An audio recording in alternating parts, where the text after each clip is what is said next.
يهتم قلعو كساب حجي دقيسكم اللهم تسوبا وقيحكو ايو قرص اداليلكم اللهم كمي حاضر كده እግዚአብሔር መስገን ዝወደይ በልመግብ حساب ዝቀራርበልኩም ንሕዋትካ ተሳዮም حراد تنسو با ኦ ጎይታ ብጸጋኻ ነዝ ማዕድ ባርኮ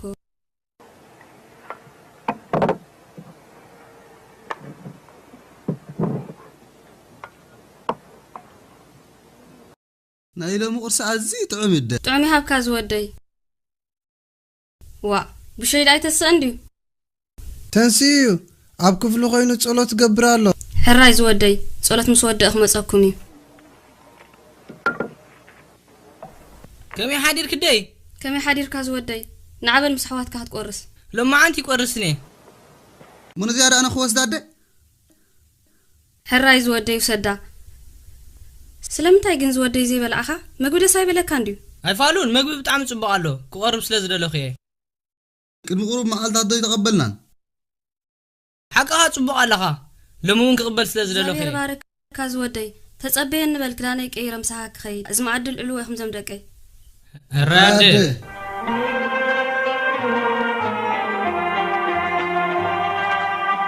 مينا حوي ابيت بشي حوي انكو عبكعكا እግዚአብሔር ይመስገን እንኳን እግዚአብሔር አብቃአካ በሉና ማሕረስ ሕለፉ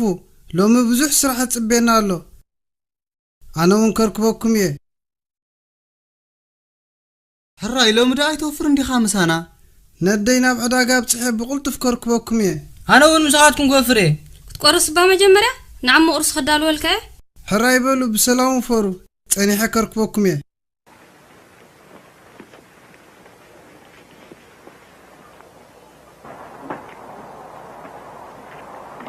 سمعنا ده يزودي أنا سبشوي مسانا كوفر عيد الأخوان سلامتاي زودي سبعي كويكم هارون الله نسوجينا قول عايز الله نفسونا يدلدلن مون اشتيون كوي عبي يزودي أنا سبت كريستيان أنت زمهر محاشن يرون بالكو كم يحايش لك وده كم يحايش كم فقد أملاك دمام صعبي حق زنا اتقراتنا بيك غدنا حراي بالزودي نسخا خما بونا يزجزا خامو اتي حايش بالكايس يخوندا حراي ده بسمع وول ومنفس قدس وهذا أملاك آمين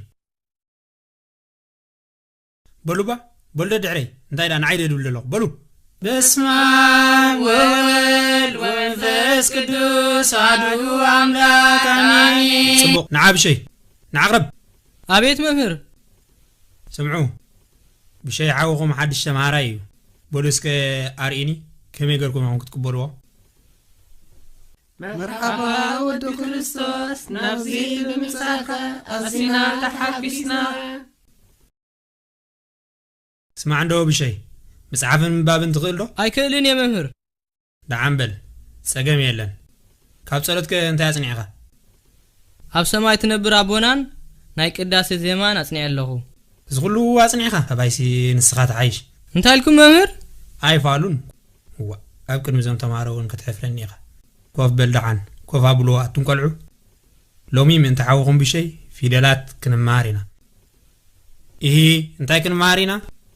في دلات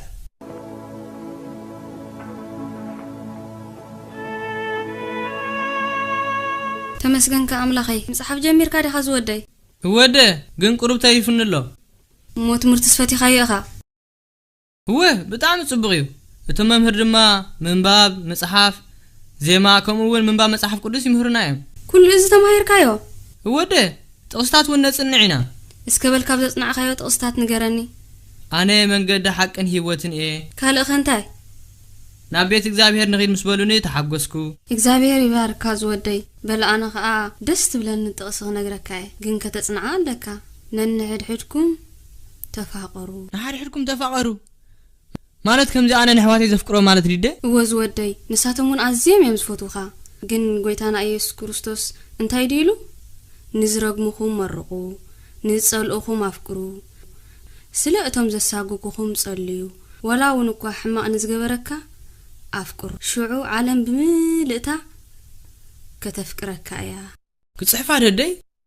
أصنعك هذا أبو شي أنس كأصنع جزي رخبكن حجكا زم ممر كخري لهم سلمتاي دا زي صنعها تا غبريل حوي أكوي مسدوكو مسيوم أنا دما مسوم كصاوت مصنعتي رسعي قال እግዚአብሔር يرسعي تا غبريل حوي مو كم أقاطيموني ما خد انا انت كتبلو مي مهمر حميمه وي دخيمه خبلومي اي فالون زحوي اي تحسو حسو يترفكا انتاي مو كهارمون دي خد ليخه املاخ هيرم كامبر مهمر سيهرم خاطا غبريل حوي حسوتن منغسته سماعت اتواني متبل طقسي اي تفلت عندها مو انتاي حيش بفصم ما يتحسو حق انت تزاريبكا املاخ كدحنكاي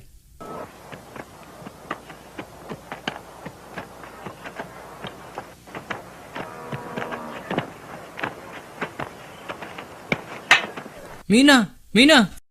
إيه تابو شوي انتاي دا خدقبر وصيخا ادي اندا مغبي مساي سيدات لكم كن صحايكو مراريا زلا انا دما حدا خبتم حواتكا خلق حسيبه نيره انا يكون دينا بغرات كخيدي ليا نعابل ابزو كفلمو مس ودعنا بحنسا كنو سحينا حراي زحوي انا صعبي نعها كحجزي تمنيتي كم فقاد اغزابير تمرتخ هميلو ممر لوم حيمه منيرم اتم دياقونات دما زيما مهيرمنا صبغ زحوي بلك قدفكا حيزي زلخو سرح كود بحنسا كن مسحينا كيل بل زحوي اغزابير يصنعها كيدونا بقراتاي تلاخي تباهلنا بفلاي لوم دما صحيا زي مرار نيرا انت خبر الكان اخا خير يا مسبلن اندي مسو مقبلي اخلكم بولم كعلوم صحيا ودقتو املاخ يمسجن بحقي املاخ يمسجن بولو خمت لمادكم قدم دقاسكم صليون سለ ሁሉ ነገር ድማን እግዚአብሔር አመስግኑ በሉ ዘምደቀይ ሃየ በሉ እንጸልይ አብሰማይ ነብራቡና ስምካ ይቀደስ መንግሥትኻ ትምጻእ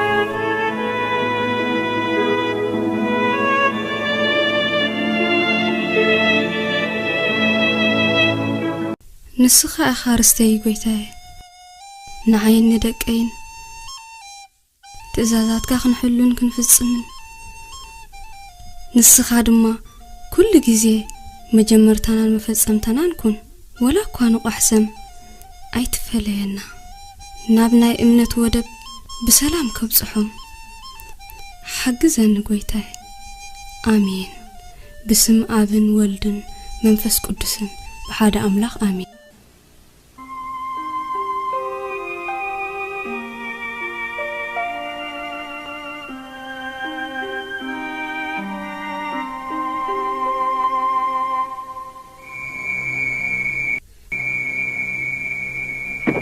ماني خاغويتاي أنا ملأخ እግዚአብሔር ከምዚ ብላሎ ንሙሉእ ዕድሚው አገልጋሊ ዝኾነኒ ሓደ ካብ ደቅ ኻብን ሸውዓት እዮም ደቀይ ኣብ ቅድሚኻ ንህለው ሓደ ካብኦም ምረጽ እዚ ንፉዕ አገልጋሊ እዩ ጎይታይ ካብኡ ዝሓይሽ ተኣምረጽ እዚ ስድኹምን እሽተይን እዩ ሓይሊ እግዚአብሔር ኣብ ድኻም ይዝግለጽ እግዚአብሔር ናብ ልብ እምበር ናብ ስጋ ከም ዘይጥምት ፍለጢ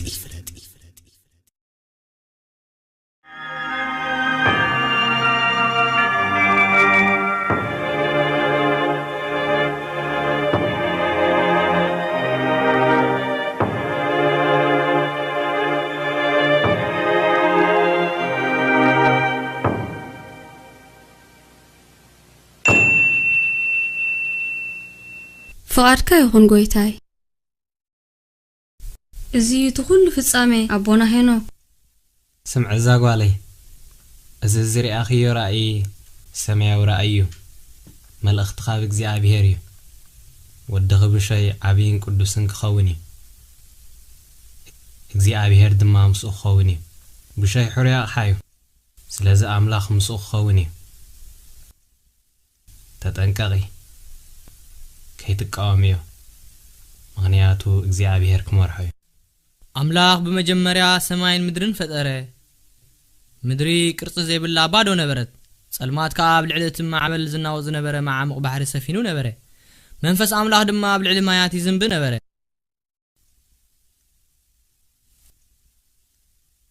እቲ ነዚ ኩሉ ዝምስክር وقلطفة مسأ اللخو يبلالو آمين قويتا إيسوس نعم سأقا قويتنا إيسوس كريستوس مسكولاتكم قدوسان يخون آمين تمسجن أملاخي نعاي نحات أثنيا باريخا نباب مصحف قدوس كفصم سلز فقد كالي بجخا قويتاي سأقخا كاباي تقنططو كما يالله بشوي انتي لازين رئيكا زلنا كسام معاسيخا كمزيلكا نفسخا كتقطع كما يالله زحوي أزيعنا فقكا نبر كفل بزي فقاد مؤتاوي أخوريكا كيخون كم باي تبل برخت كايك كوز تخافيلي نسخا إيخا بعال برخت ببرخت كادمانا نبر علنا تعالى عقما يتسك من زحوي أنا صحت ياتنيا سبي سمعنا بابو شوي أديخا ببزح يتعمكا بطعم كوريا يزلا خيت زاربكا دما تسكيفايا ببزح يتعم تعلناس إنكا إيخا زلغا زعبات أنا يصبق يزلخو እግዚአብሔር ይመስገን ነደይ ድማ ጽብቅ ከም ዘለኹ ንገራ እሞ ኩልና ኣነ ንስኻ ዲኻ ይሕዋትካ ብሓንሳእ ተኣኪብና ዘይንድረር ዳ ራይ ኣነስ ክኸርየኩም ኣይከኣለንን እዩ ንኺድ በል ይህ ውሻይ ወደይ ንዓና ንደቅኻን ክትገድፈና ወሲንካ መን ዳ መጽሓፍን ምንባብን ክምህሮም እዩ መን ከቓል እግዚኣብሔር ከብጽሓሎም እዩ يحواتي أقلقلتي بزحات يوم كلهم دما خباي يحشو إذا معلت زيئة كم تمتصئي فلت انرقص أنياني نيري بل زودي እግዚአብሔር መንገድ ኻይብራሃልካ ናብ መንገድ ዳዓወት ይምራሕካ بصلاتكم أم مقدس እግዚአብሔር አይትረስዑኒ ክርስዓካ ከመይ ለክርስዓካ ዝወደይ ንስኻ እምበር ነብኻ ሄኖ ኣብ ጸሎትካ ዘክሮ ጸሎት ቅዱሳን دحندي غزودي أدينا حواتي نتاكم زبلهم تفيني نادي خان تخوينو ايك تقاومنيا كاب نويح عمتات بزعو تفلديا اتتئزاسكا اتنا ابو نديو وين حوو كابي ابليص زفكر نعاي بقعني مزبل ايكون اندي حقكم ابونا حدا نقرأ الله خبلك عزدلو خزودي فلاسي أب قدام بزي منفسه أبو كم بقع أب أفتب بزلاي مخرناي منفسه أبوها بزحك حق زكايو أبز قدام عزيم عبي أبو أبا بيموال زبهالو الله براديت إكزابير أتمنقد أبكن ما عندها كبريه منيغا سلام أبونا سلام نعاها يخون زودي نمنكو سنا يمسي بلا بزو كفل እግዚአብሔር ይርዳ هراي أبونا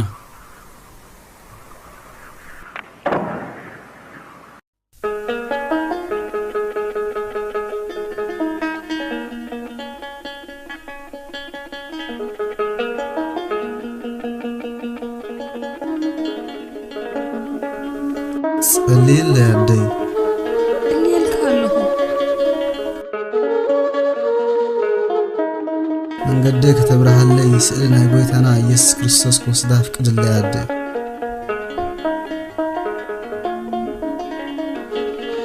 وسيد زودي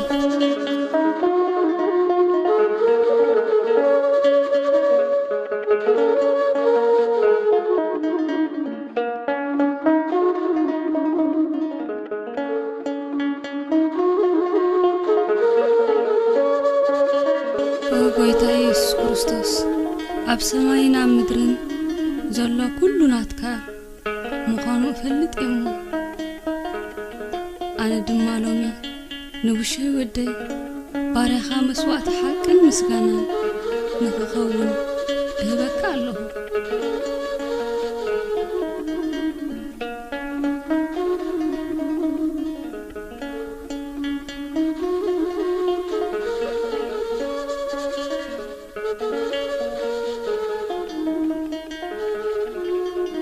دحانكم بشوي حوي أبصلتك ذكرنا بقى قرفنا بشوي أبصلتك ذكرنا كنا فبكنا دحانكم بشوي እግዚአብሔር ምሳኹም ይኹን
سلام زحوي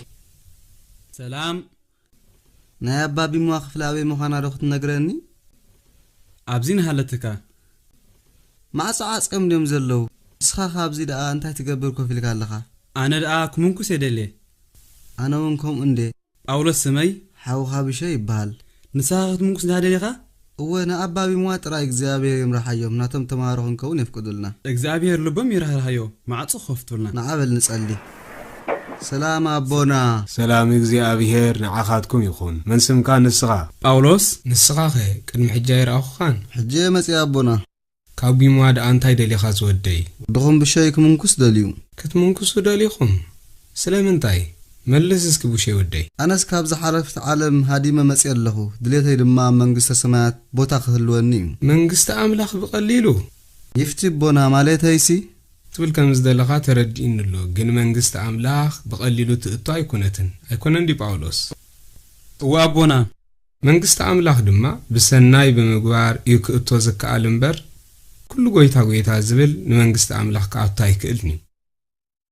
يغرتا يفتبوص أبونا كباهم كنمهار دلينا أستوعلو زوم دك أي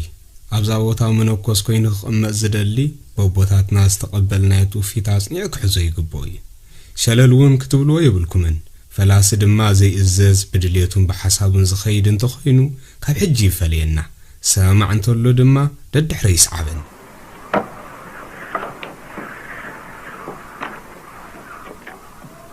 تنسب شوي سلسته بستامس رابونا نسخاقا باولوس ما يمس رابونا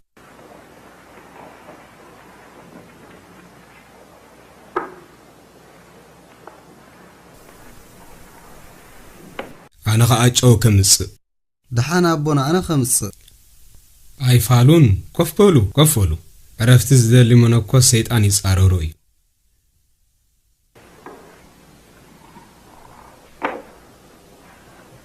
ناي جدن كلاتنا كنسرح لنا إذا آدم ما مجمريا تمرتن عخاتكم يا نسألو نسألي እግዚአብሔር ምእንት ክባርኸና በስመ አብ ወወልድ ወመንፈስ ቅዱስ አሃዱ አምላክ አሜን ኦቦይታናን አምላኽናን ወሃቢ ኩሉ ሰናያት ንኹሉ ነፍስ እትምግብ እታ ዘይትርአይ የማነይቲ ኢድካን ብርሞ ነዝም አድባርኽ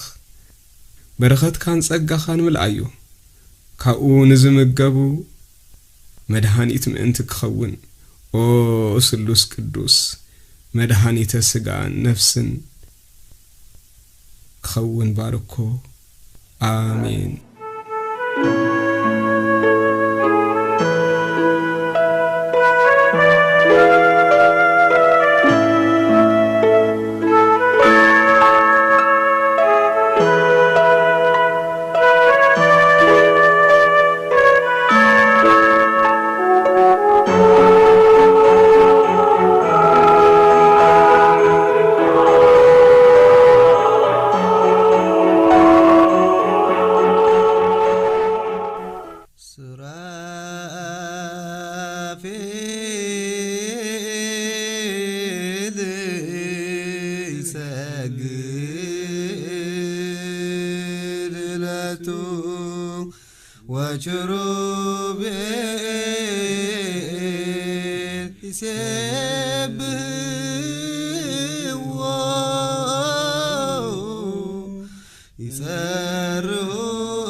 ቅዱስ እግዚአብሔር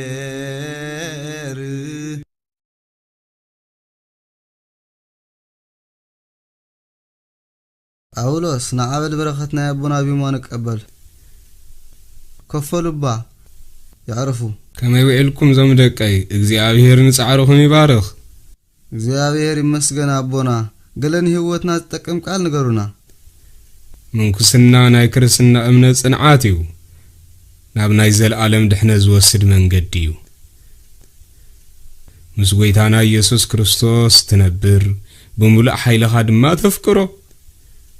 ካብ ኩሉ ትርሕቕ ምስ ጐይታ ኩሉ ኸዓ ትነብር። ስለዚ መነኮስ ኣብ ህዱእ ቦታ ኣብ ጎቦታትን ምድረ በዳን በዓትን ዝነብር መነኮስ ዝበሃል ንእግዚአብሔር ኣብ ግዜ ብልዑ ወይ ጾሙ ኣብ ምድቃሱ ወይ ምትንስኡ ኣብ ስቕትኡ ወይ ምዝራቡ ኣብ ድኻሙ ዋላሙ ናብ ዓወቱ ንእግዚአብሔር ስለ ዘፍቅር ይዞም ደቀይ ህይወት ናይ ጸጋሁም ንገሩና አቦና። ውግእ ዘይብሉ ልቢ ጸጋ ይብሉን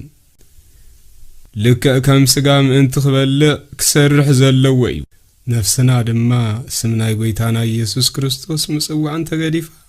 ብሰይጣናዊ ሓሳባት ትተሓዝ። ጸጋታት ናይ መንኩስና ኸንታይ እዩ? ጸጋ ትሕትና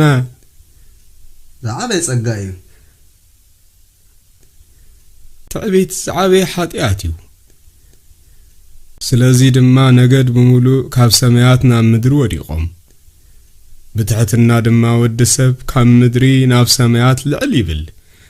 ስለዚ ትሕትና ዝዓበየ ጸጋ እዩ። ከመይ ጌርና ኸ ትሕትና ንለብስ? ኩሉ ግዜ ኃጢአተኛ ምዃንካ ምሕሳብ እዩ። ኣብ ቅድሚ ኣምላኽ ድማ ገለ ሰናይ ከም ዘይገበርካ ምዃን ኩሉ ግዜ ስቕ ምባልን ንታሕቲ ምጥማትን እዩ። ክትሕሱ ድማ የብልካን ሕማቕ ነገር ድማ ክትዛረብ የብልካን ካባኻ ንዝዓቢ ድማ ክትከራኸር የብልካን ኩሉ ግዜ ድማ ንዓይኒ ኃጢአተኛ ይቕረበለለይ በል ሽዑ ድማ ትሕትና ክወርደካ እዩ። ካብ ኩሉ ኃጢአት ድማ ክሕልወካን ከድሕነካን እዩ። መጽሓፍ ቅዱስ ድማ መጽሓፈ ምሳሌ ከምዚ ይብል ቅድሚ ምስባር ትዕቢት ቅድሚ ምውዳቕ ድማ መንፈስ ትዕቢት ይስዕር። አቦና ናይ ምውዳእታ ቃል በሉና። ሕማቕ ሓሳባት ልክዕ ከም ፈትልታት እዩ። ሰይጣን ድማ ከም ገመድ ኣብ ክሳድ ይፈትሎም። ነፍሲ ድማ ብተስፋ ምቑራጽን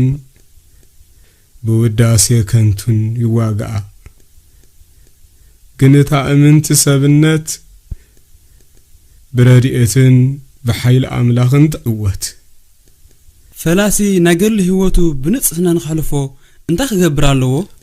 ኩሉ መቐረት ዘመን ህይወትካ ምስ ጐይታ ኢየሱስ ክርስቶስ ብዘይ ምስልካይ እንተደኣ ይሕሊፍካዮ ህይወትካ ዝበለጸን ዝጠዓመን ኮይኑ ክትረኽቦ ኢኻ። ወትሩሱም ምትዝጥውዕ ድማ ነፍስኻን ህይወትካን ክትዓግብን ክትጸግብን እያ። ብኸምዚ ድማ ናይ ንጽህና ህይወት ትረክብ። ኣብ ክፍሉ ምስ ኣተወ ፈላሲ እንታይ ክገብር ኣለዎ? ሓጢኣቱ ክዝክር ኣለዎ። ስለ ሓጢኣቱ ድማ ክነብቕን ከስቀርቅርን ኣለዎ። ካብ ኩሉ ዝተፈላለየ ሓሳባት ነፍሱ ክገታ ኣለዎ። ከምኡን መጽሓፍ ቅዱስን ዳዊትን ከዘውትር ኣለዎ። ኣቦና ከመይ ገይሩ ፈላሲ ኣብ ክፍሉ እንከሎ እንድልያቱ ይሰዕር? ኩሉ ስጋዊ ስምዒታትካ ክትነጽግ ኣለካ። ነፍስኻ ከተፈቅር የብልካን። ንሰባት ከተሐጉስ ድማ ይትጽዓር። ኣስተውዕል ዝወደይ ድሕነት ብዙሕ ጻዕርን ጸባን እያ ትሓትት። ነፍስኻ ንስኻኻ ይትግደፋ፣ ሞት ከይተምጽኣልካ። ፈላሲ 3 ጠበያት ኣለዎ። ብግዜ ሓዘኑ ይኹን ሓጎሱ ኣብ ክፍሉ ክጸንዕ ኣለዎ። ብግዜ ምግሳጽ ይኹን ምትብባዕ ካብ መንፈሳዊ መምህር ክርሕቕ የብሉን። ጭቆና እንተረኸበ ራህዋ ኣብ ፍቕሪ ክጸንዕ ኣለዎ። ኣምላኽ ይደግፍኩም ዞም ደቀይ። ንዓብሾይ ወደይ ደልየካ ኣለኹ። ሕራይ ኣቦና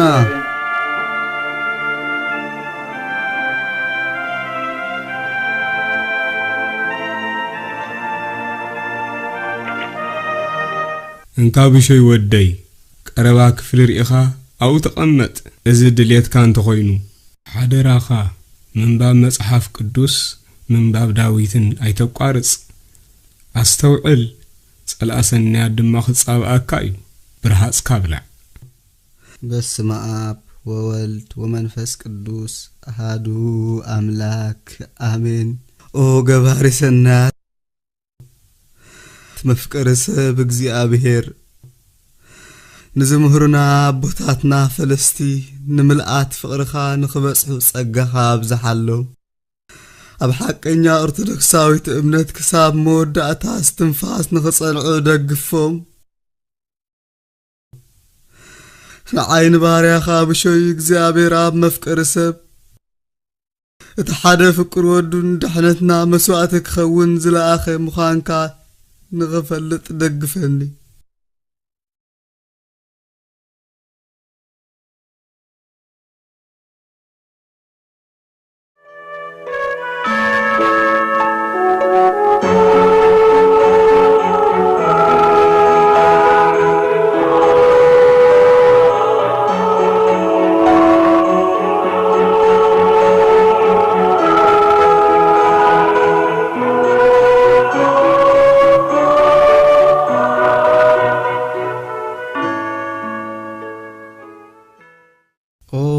ጎይታይን አምላኽን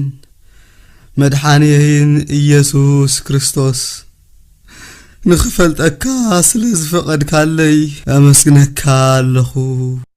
እዚ መጽሓፍ ነቢ ኤርምያስ እዩ። ኣምላኸይ ኣብኡ ዘሎ ክቡር ቃላትካ ንኽርዳእ ኣእሙረይ ክፈት፣ ምስጢር ትእዛዛትካ ንኽፈልጥ ድማ ዓይነይ ኣብርህ። ብሾይ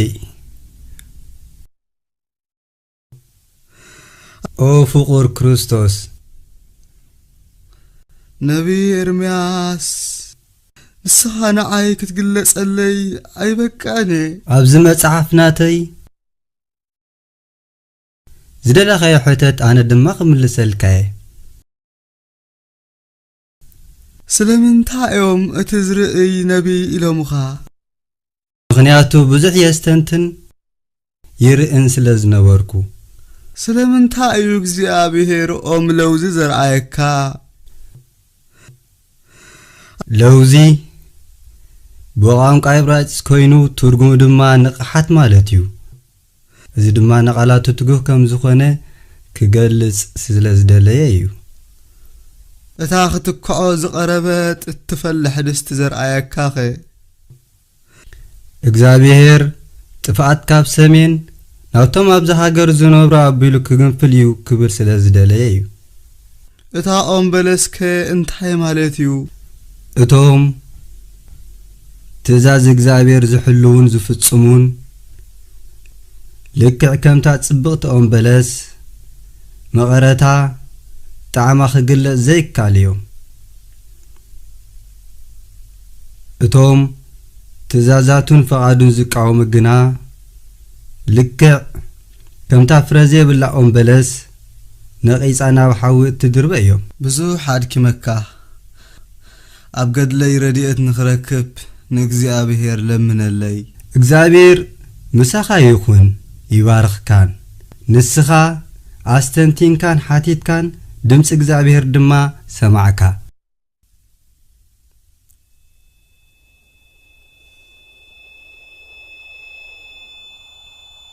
ብሾይ መንኻ አታና እግዚአብሔር ሰብ ብሾይ ክፈተኒ መንኻ ንስኻ ከም መግዱር ብሾይከ እንታይ ደሊኻ እንታይ ዝበለ ትሕትና እዩ ከመይሉ ክንዳኻ ዝኣክል መንእሰይ ክሳብ ክንድዚ ዝኣክል ግዜ ሰብ ከይረኣየ ነፍሱ ይሓዙ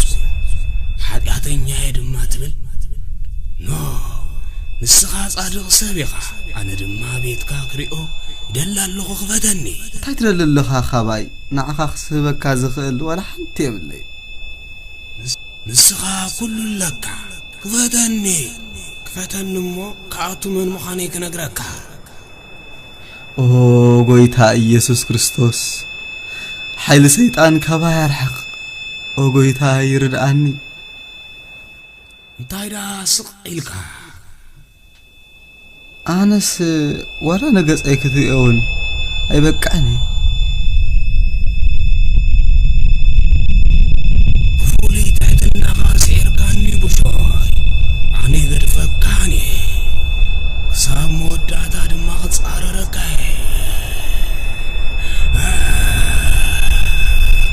ናይ ግድን ገጸይ ክትሪኦ ኢኻ ኣነ ድማ ክሪአካ وبشي ودي دحين عندي خدة سو نصلي حوخ ما بكبيد فتنا له سيطانو بزح تصارر له بشي بزح نافق يد هو بطعم نافقنا يو بخا انا بشي كوينه من الند እግዚአብሔር አይገድፈኒው ምክንያቱ ያዚ ዘፍቅሮ መንገድ ከተብረሃል ላይ ስእልና ይጎይታና ኢየሱስ ክርስቶስ ኮስ ዳፍቅድለ ያደ ንሱስ አዚ ዘፍቅረካ ጎይታዬ ንስኻ ድማ በቃላትካ ከም ዝበልካዮ ኣብ እዋን ጽባ ጸዋዓንሞ ከናግፈካየ ንስኻ ድማ ከተመስግነኒ አይትፈለዩ ጎይታዬ ሃይበል ንጸሊ ስማዕ ብሸይ ወደይ ብሕትውና ገዳም ሓያል ተጋድሎ እዩ ኩሉ ሰዓብ ጸሎትን ምስትንታንን መንባር ይሓትት ምስትንታን ድማ ጸጋ እግዚአብሔር ኣብቲ ፈላሚ መንፈሳዊ ህይወት ንሓደ ወዲ ሰብ ምስ ሓደ ርእይ ዝጅምር ሽዑ ጥቕስታት መጽሐፍ ቅዱስ እናደጋገመ ብድጋፍ መንፈስ ቅዱስ በቲ ቃል የስተንትን ሽዑ ኣእምርኡ ብጸሎት እምበር ብኻልእ ኣይሕጐስን አስተውዕል ሐቀኛ ጸሎት ማለት ሓደ ወዲ ሰብ ሐሳቡን አካል ኸይተሰርቀ ምስ እግዚአብሔር ምዝረራብ እዩ ንእግዚአብሔር ድማ በኩሉ ሐሳባቱን ስምዒቱን ምጥማት እዩ ሓደ ወዲ ሰብ ናብ ከምዚ ደረጃ ንኽበጽሕ ከዓ ካብ ዓለምን ካብ ውሽጢ ዓለምን ዘሎ ኩሉ ነገራት ክመውት ኣለዎ ኣብ ኣእምሩ ድማ ቅድሚ እግዚአብሔር ቆይሙ ይዛረብ ከም ዘሎ ይሕሰብ አስተውዕል ጸሎት ምዝውታር ንስምዒታትካ ብምልኡ ህላውነት እግዚአብሔር ይርኤካ ከም ዘሎ ይዝገብረካ ንኹሉ ትገብሮ ይርኤካ ንኹሉ ትብሎውን ይሰምዓካ ውግእ ከቢድ እዩ ኣነ ኸኣጽሮ ይመስለኒ ውግእ ክበዝሕን ከሎ ልቢ ድማ ዝያዳ ይዝነጽህ ልክዕ ከም ወርቂ ኣብ ሓዊ መመሊስካ مستأتو زيادة زصرن زبلጭልጭን እዩ ወርቃው ልብግን ናይ ቅዱሳን ጥራይ ተጋደል ዝወደይ ከምኦም ክትከውን ኢኻ ንስኻ እኮ ብርሃን ዝተመልአካ ኣቦ ናይ ዝገዳም ኢኻ ኣብ ገጽካ ድማ ደስ ዘብል ዓቢ ድሌት ኣለካ ካልእ እንታይ ኣሎ ካብ ድኽመተይ ይትደልዮ ብጸሎትኩም ክትድግፉኒ ይደሊ ኣለኹ ረድኤት ናይ ኣዴና ቅድስት ድንግል ማርያም ኣማላድነትን ጸሎትን ናይ ቅዱሳን ምሳኻ ይኹን ዝወደይ ክኸይድ በል ምሳይ ቁርብ ዘይትጸንሑ ካባኹም እንትኽጸግብ ኢየሱስ ክርስቶስ ምስጋና ይኹን ንሱ ምሳኻ ኣሎ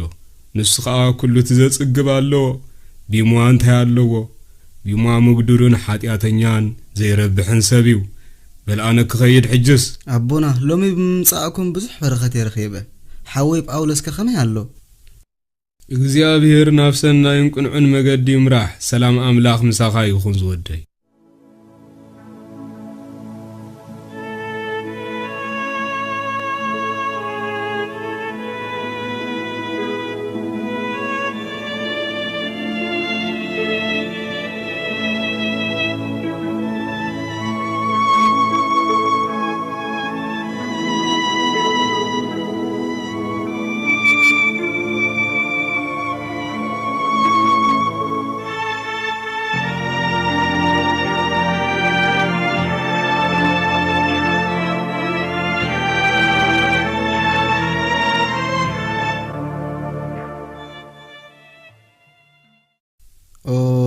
أملاخي ندحنتي تقالات أف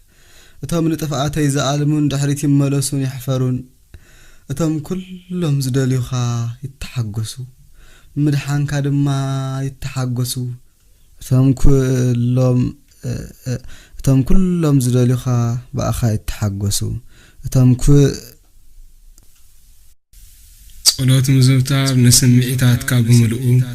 ህላውነት እግዚአብሔር ይርኤካ ከም ዘሎ ይዝገብረካ ንኹሉ ትገብሮ ይርኤካ ንኹሉ ትብለውን ይሰምዓካ ثم كلهم زدليخا دس يبلهم بمدحانك دما يتحقسوا እግዚአብሔር ዓብዩ ኣነ ግን ድኻን መደንገጽኒ ኦ ኣምላኸይ ንረድኤተይና ንስኻኻትንኮ መድሓኒ ኦ ኣምላኸይ ኣይትደርብየኒ ኣሜን ኣብ ቅድሚቶም ዝፈተውዎምን ዘገልገልዎምን ዝሰዓብዎምን ዝለመንዎምን ዝሰገዱሎምን ፀሓይን ወርሕን ኩሎም ከዋኽብቲ ሰማይ ክስጣሕ እዩ ኣብ ምድሪ ተደርቢዩ ድኹዕ ክኸውን እምበር ዝእክቦ ወይ ዝቐብሮ የብሉን ኩሎም እቶም ካብዚ ክፉእ ወለዶ እዚ ዝተረፉ ኣብታ ኣነ ዘሳገክዎም ስፍራ ዘለው ብህይወት ካብ ምንባር ሙማት ክሓሪኦም ኣነ እግዚአብሔር ጎይታ ሰራዊት ተዛሪበ ኣለኹ እግዚአብሔር ንህዝቡ ከምዝ ክብሎም ነገረኒ ዝወደቀ ሰብዶ ኣይትንስን እዩ መገዲ ዝተጋገየ ሰብደኸ ኣይምለስን እዩ ኣብ ኢየሩሳሌም እትነብሩ ህዝበይ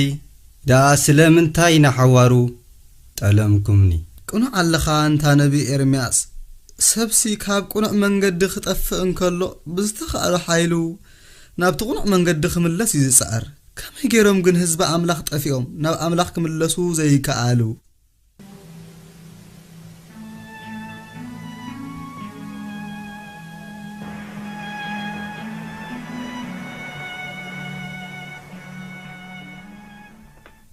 ስማዕ ቡሸይ ዕልወት መቕጻዕቱ ሞት እዩ ምውዳቕ ድማ መቕጻዕቱ ጭቋና እዩ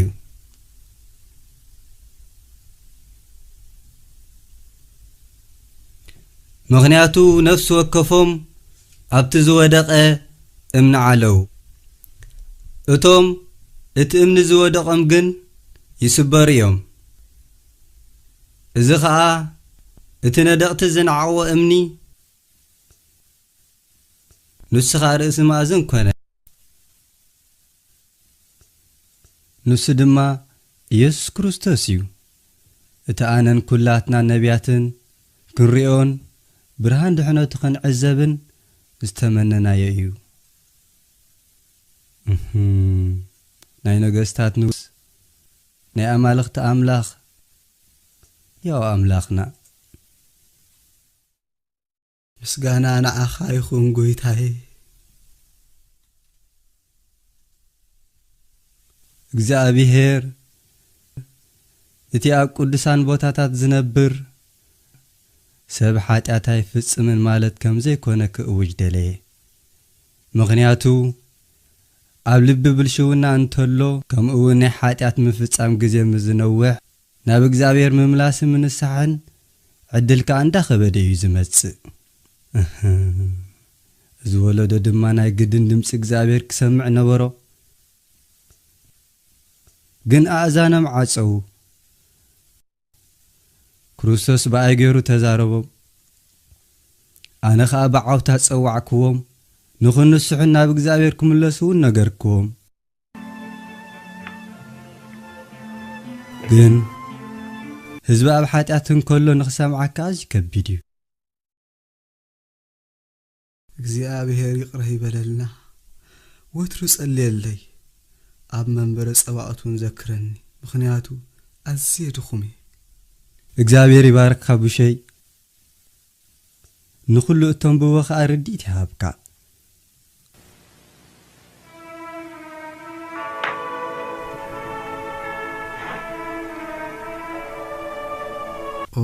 ጎይታዬን አምላኬን ኢየሱስ ክርስቶስ ነፍሰይን ስጋዬን መስዋዕት ኣብ ታሕቲ እግርኻ ቅርበልካ ኣለኹ ተቀበልና ጎይታ ሰላምካ ብኡ ንኽነብር ሃበኒ ሃበርታዓኒ ጎይታዬ ኣበርታዓኒ ወድኻ ንኽኸውን ኣብቃዓኒ ሕሩየይ ብሾይ ሰላም ንዓኻ ይኹን ተጋድሎኻን ድኻምካን ተዓዚበዮ እየ ንሆ ኣነ ድማ ንስኻ ክኸውን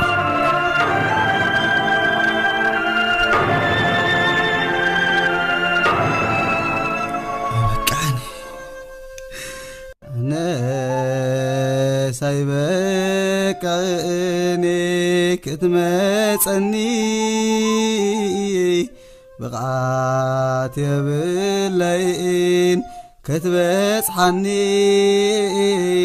ተውክል ተያባኻዩ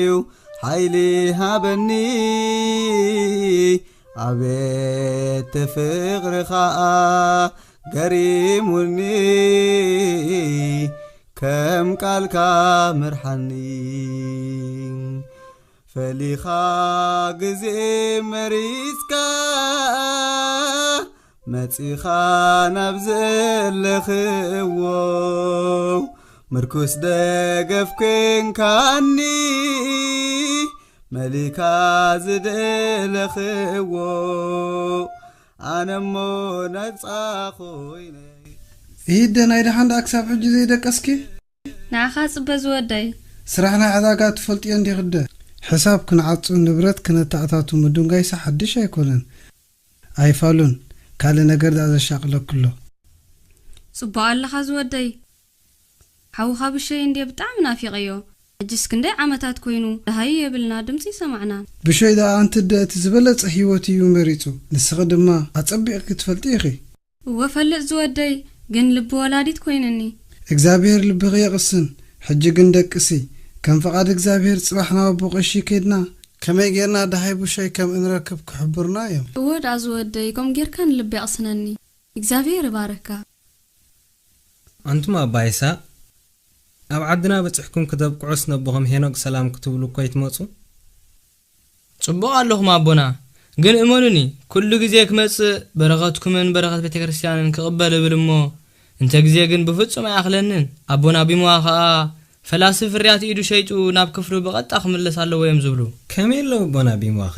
እግዚአብሔር ይመስገን ንቤተክርስትያን ከኣ እዘን ገንዘብ ሰዲዶም ኣለዉ ንዓኹም ድማ ሰላም ይብልኹም እዚ ግን ብዙሕ ይባ ንቤተክርስትያን ብዙሕ ኣይኮነን ኣብ ገዳም ኣስቀጢስ ዘለዉ ፈለስቲ ለዋሃት እዮም ይፍቲ ኣቦና እግዚአብሔር ፍታ ዝወደይ ኣብ ደገ ረኽብኹም ዘለዩ ሰብ ኣለዉ ሕራይ እትዎ ሕራይ ኣቦና ማኣነ ክገድፈኩም ኮፍ በሉ ዳ አንስኹምሲ ጋሻ ይኮንኩምን ይፍቲ ቦና እግዚአብሔር ፍታ ይፍቲ ቦና ኮፍ በሉ ዝወደይ ከመይ ዝበለ በረኸት ኣሉ ንዓና በረኸት እንበር ኣቦና ምን ምዃኖም እዚኦም ፈሊጥካዮም ኣለኻ ዶ መን እዮም ኣቦና እዚአን ኣዲኡኑ ብሸየን እዚ ድማ ዓብይ ሓዊ እዩ ኣቦና ብሸይ እታ ጸሮቶ ማሕፀን ብሓቂ ብጽእት እያ ትፈልጦ ዲኻ ዝወደይ ከመይ ገይሩ ዘይፈልጦ ኣባ ይስሐቅን ኣባ ብሸይን ካብ ተምሃሮ ናይ ኣቦና ቢምዋ እዮም ብሸይ ወደይ ከመይ ኣሎ ኣቦና ኣቦና ብሸይ ብጣዕሚ ጽቡቕ ኣለዉ ምስጋና ንዓኻ ይኹን ኣምላኸይ ንልበይ ዘቕሰንካ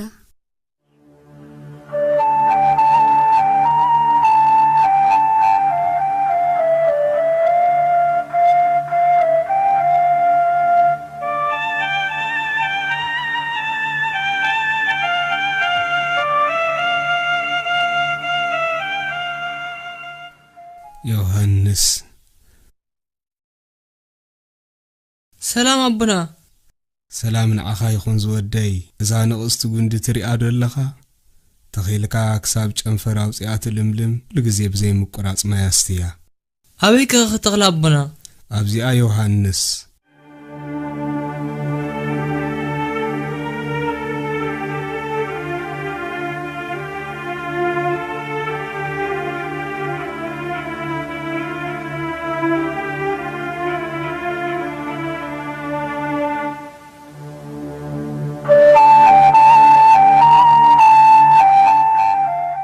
ማይ ዝርከቦ ካብዛ ንቕስቲ ጉንዲ ርሑቕ እዩ ግን እግዚኣብሔር ባዕሉ ሓይሊ ክበካ እዩ ንዓይሲ ካብቲ ናይ ስስዕን ኣንነትን ዘለኽዎ ህይወት ንጉልበተይ ተጠቒመ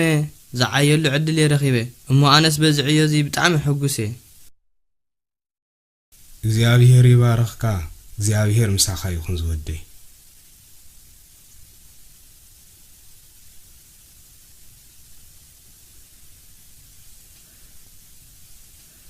ወኣነ እዚ ማይ ብጣዕሚ ዓሚቕ ዘሎ ገመድ ከዓ የብለይን ከመይ ተዳኽመልየ ክኸይድ እምበር ገመድ ከምፅእ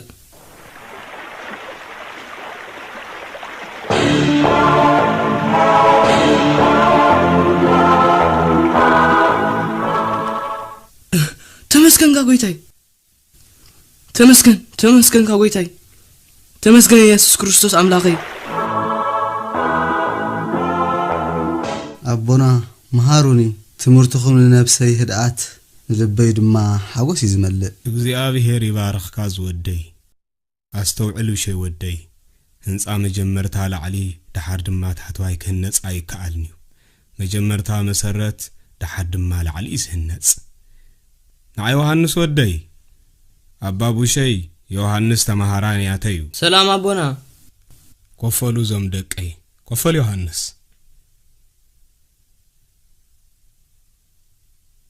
መጽሐፍ ቅዱስ ከምዚ ይዝብል بفقرن نحركم አገልግሉ መሰረት ኩሉ ቁኑዕ ተግባር ፍቅሪ እዩ ኩሉ ነገር በፍቅሪ ክጅምር አሎ ተዛዛት ጎይታና ኢየሱስ ክርስቶስ ውን አፍቅር ዝተመርኮሰ እዩ አምንታይ አፍቅሪ እግዚአብሔር ይባርክኩም ዘምደቀይ ካልእይትን አገዳሲትን ከአ መንፈሳውያን አቦታት ሰሪሕካ መብላዕ ካብ ስርዓታት መንኩስና ቆሙ እትሰርሖ እቶት ንምርካብ ጥራይ ዘይኮነስ ነፍስኻውን ካብ ሰይጣናዊ ሓሳባት ንምግታ እዩ ምኽንያቱ ካብ ክፍልኻ ክትወፅእ ብዙሕ ዕድል ኣይትረክብን ኢኻ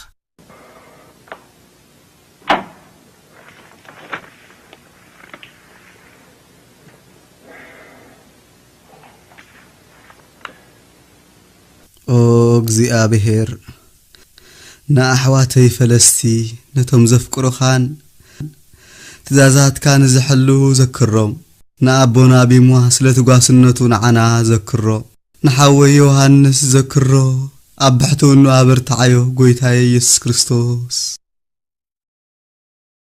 ሰላም ንዓኻ ቢሾይ ኣታናይ እግዚአብሔር ብሩኽ ሰብ ሰላም ንዓኻ መን ኢኻ ንስኻ እንታ ጎይታይ ዓብይ ንጉስ ምዃንካ ይረአየኒ ኣሎ ኣነ ሓውኻ ንጉስ ቆስጠንጢኖስ እየ ንስኻ ኢኻ ዝዓበኻ ቢሾይ ምክንያቱ ነቲ ቅዱስ ጸጋ ምንኩስና ስለ ዝበቕዓኻ ኣነ ካብ ሰማይ መጽየ ዘለኹ ክብርን ዕብየትን ፈለስቲ ኣብ ቅድሚ ክርስቶስ ንኽነግረካ እየ ንስኻ እንዲኻ ኣምልኾ ጣዖት ዘወገድካ ንክርስትና ዘስፋሕፋሕካ ስለ እምነቱን ዝቆምካ ካብ መስቀል ክርስቶስ ዘለዓልካ ብዙሕ ቤተ ክርስቲያን ውን ዝሃነጽካ እግዚአብሔር ክብሪ ኣይሃበካ ብዙሕ እምበር ሂብኒ ግን ከም ናይ መነኮሳትን ክብርን ደረጃን ኣይኮነን ኣነ ትንፋሶም ከም ንስሪ ክትበርር የዝርያ ንላዕሊ ኸኣ ብሓይልን ብብርታዕን ትድይብ ኣጋንንቲ ድማ ፍጹም ክቐርብዎም ኣይክእሉን ማዕጾ ሰማያት ተኸፊቱሎም ኣትዮም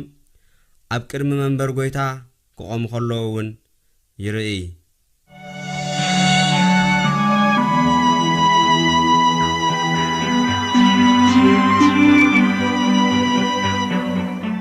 ሰላም ንዓኻ ኦ መፍቀሪ ክርስቶስ ኣባ ዮሐንስ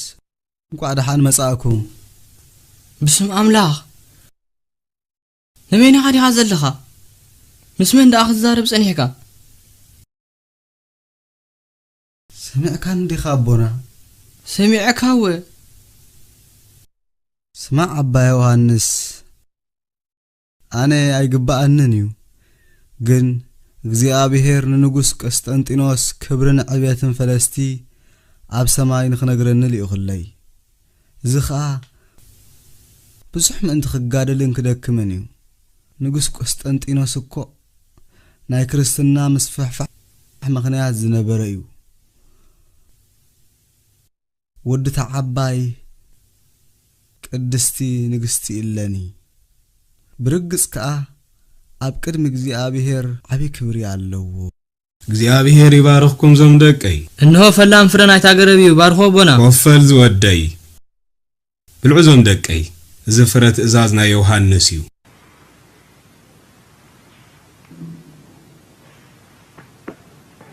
አቦና ዮሐንስ ጸጋ እግዚአብሔር ዝመልኦን ተዘይከውንሲ ዝተአምር ዝብኢሉ አይምተፈጸመን እቲ ንቆጽ ጉንድ ፍረኸውጽ እንሆ ዛገረብ ትእዛዝ እዚኣ ጨንፈራው ጽያን ዝገዳም ዝመልእት ምልክት እቶም ኣብ ዓለም ገዲፎም ናብ ዝቦታ ዝመጹ ነፍሳት ክትከውን ያ እዘን ነፍሳት ከኣ መዘከርታ ንዓኻ ቅድሚ ኣምላኽ ክኾና እየን ኣምላኽ ይባርኽካ ኣምላኽ ይደግፍኩም ዞም ደቂ ኦ አምላኺ ንባሪኻ ኤፍሬም ሶርያዊ ሙሉእ ሰላምን ጽኑዕ ልብን እምነትን ሃቦ ኦ አምላኽ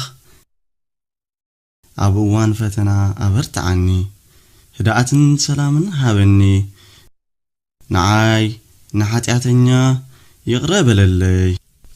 ኤፍሬም ጽባሕና ገዳም ሸሂድ ኪድ ኣው ድማ ኣዝዩ ዓይቢ መንፈሳዊ ሰብ ቅድሚ ሕጂ እግዚአብሔር ዝተረኣየሉ ኪድ ምስ ቡሸይ ፍቁር ክርስቶስ ተቐመጥ ካብ ሕብረቱ ድማ ክትመሃር ኢኻ እሺ ጎይታይ ከም ፍቓድካ ይኹን ኦ ለዋህ መድሓነይ አባ ኤፍሬም ሶርያዊ ፍቁር ጋሻኻ ይመጽእ ኣሎ ኣነ ኸኣ ቋንቋ ኣይፈልጦኒ ኦ ጎይታይ ንኽረዳድኦ ቋንቋ ግለጸለይ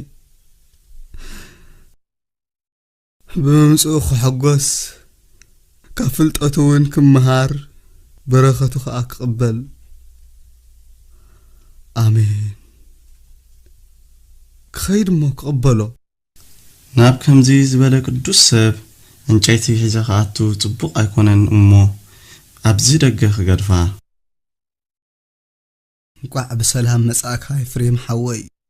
እግዚአብሔር ቅድሚ ንብረቱ ምካብሲ ከም ዝርኤካን በዚ ጥዑም ቃላትካ ከም ዝሕጐስን ርግጸኛ እየ ነይረ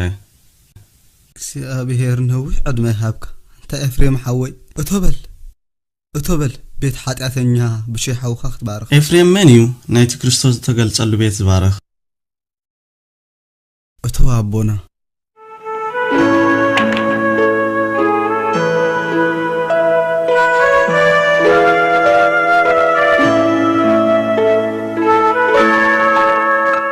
ሰሙን ሙሉእ እምበር ልክዕ ከም ደቓይቕ ሓሊፉ ብድሌተይ እንተዝኸውን ዕድመይ ኩሉ ምሳኻ ክነብር ኣይምሰላኹን ግና ብዙሓት ፈለስቲ ደገፈይ ዝጽበዩ ኣለዉ ነዚ ሓላፍነት ክጸውር ኣምላኽ ይደግፈኒ ኣነ ብታሪኽካን ብቓላትካን ብጣዕሚ እየ ተሓጒሰ ኤፍሬም ሓወይ ካብቲ ንዓይ ዘይግባኣኒ ምብጻሕካ ኸኣ ብዙሕ በረኸት እየ ተቐቢለ ንስኻ ንዓይ ክትባርኸኒ ይደሊ ኣለኹ ብታሪኽ ናይ ኩሎም ግብፃውያን ኣቦታትን ብጸጋታቶምን ብጣዕሚ ሕጉስ እየ ካብቲ ዓሚቕ ፍልጠትካ ድማ ብዙሕ ተማሂረ እግዚአብሔር ምሳኻ እዩ ኤፍሬም ሓወይ ምስ ኩላትና ይኹን ብሸይ ሓወይ ንዑና ይክፋንወኩም እየ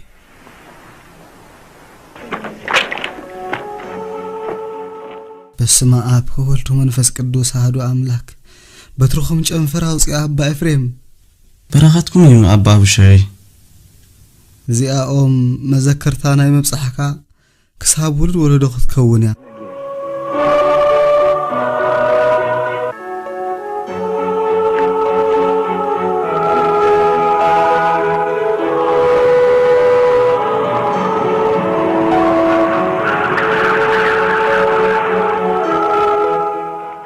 سلام أبا بشاي سلام معك يخون برغتني أبونا إفريم كقبل فقدو لي أبونا إفريم عدم تمارسهم كيدوم بين كيدوم كركبهم وبرختهم كقبل تركبوا يتخليني خاز حوي بعمد دمنا تسعيني يخيدو برختهم كقبل عدل يا بالليل مالدي بزغنه أبونا بيم وحميم مالو أبا يوحنس كأكري خادل يمالو إلى مخم እግዚአብሔር ይባርክኩም ተደራትና ንጉስ ኢየሱስ ክርስቶስ ምስጋና ይሁን እግዚአብሔር ይባርክካ ዝወደይ እግዚአብሔር ይባርክካ ለዛህ ላፊት ዓለም መስገድፍኩዋ አፍታው ግንድ ዝተኸልከላ زوجة قربت إزازة تبعلت سفرانوي نبرز ودي إسخاء فقر بشوي لازم أسوس يوحنس حدراخا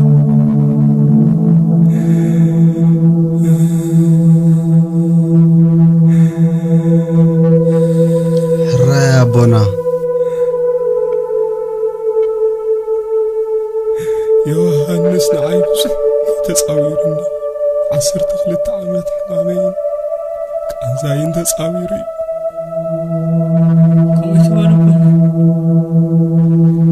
يوحنس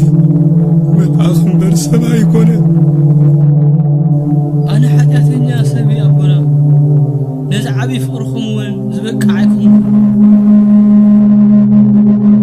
እግዚአብሔር ጸሎትኩም ይባርኩም እንካ ንስኻውን ፍቕረይ ብሾይ ንስኻኩ ብርሃን ፀሓይ ኣብ ሰማይ ኢኻ ሓድሽ ኮኸብ ናይ ዝገዳም ድማ ኢኻ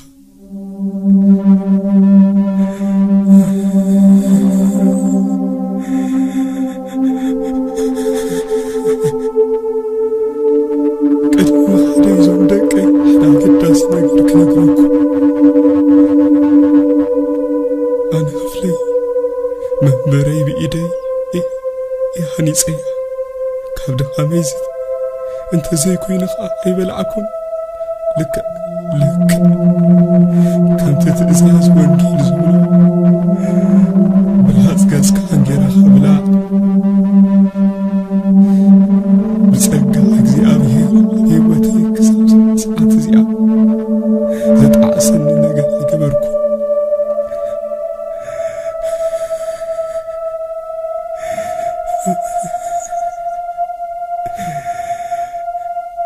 أنا بقيتاي دحني يسوع كريستوس خير قريبي حلهم እግዚአብሔር حلهم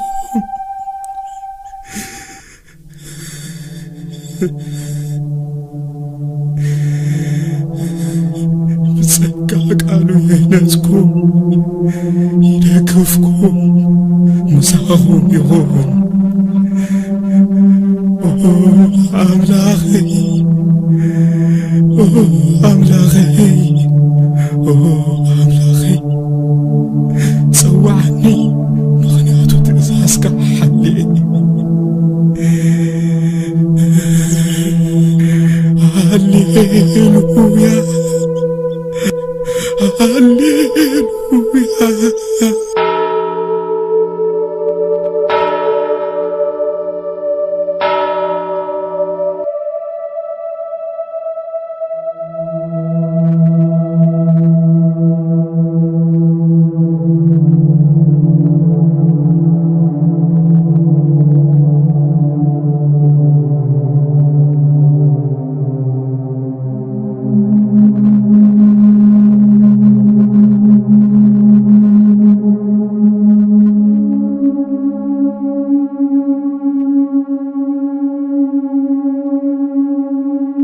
سئلنا يفكرك يسوع كريستوس زوتر مسخالو أبا بشوي كما علخا أبا يوحنس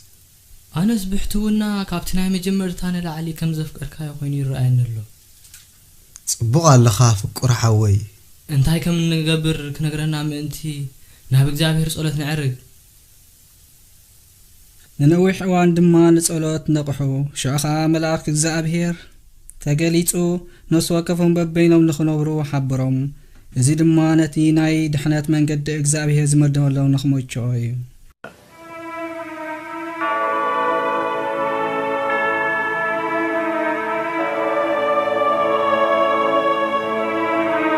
ደስ ይበልካ ሕሩየይ ብሾይ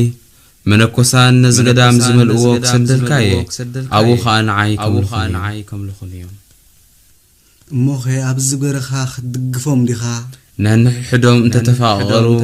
ትዛተይ እንተኽበሩ ክድግፎምን ክባርኾምን እየ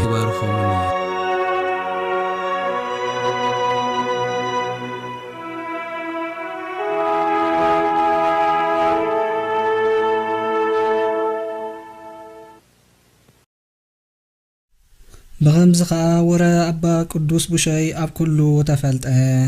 ብዙሓት ተምሃሮ ከዓ ነበርዎም ካብ መንፈሳዊ ትምህርቱን ትሕትንኡን እውን ብዙሕ ተምሃሮ እዞም ቅዱስ ኣቦ እዚኦም ከዓ ዓብይ ኣብነት ንክርስቲያናዊ ህይወት ከም ትእዛዝ ወንጌል ዝፈጸሙ እዮም